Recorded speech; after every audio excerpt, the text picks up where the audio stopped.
ഫിലിപ്പ്യ സഭയോട് പറയുകയാണ്.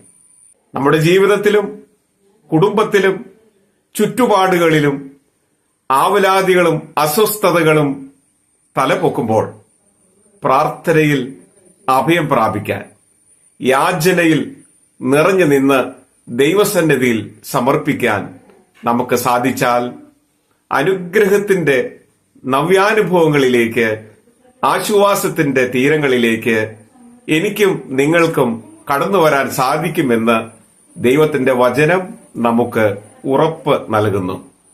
എബ്രായ ലേഖനം 3-ാമത്തെ അധ്യായത്തിന്റെ 6-ാമത്തെ വാക്യവും 12 മുതൽ 14 വരെയുള്ള വാക്യങ്ങളും അതിനോട് ചേർത്ത് 6-ാമത്തെ അധ്യായത്തിന്റെ 11, 12 വാക്യങ്ങളും നാം വായിച്ചാൽ ആകുലതകളെയും പ്രയാസങ്ങളെയും പ്രതിസന്ധികളെയും അതിജീവിക്കാൻ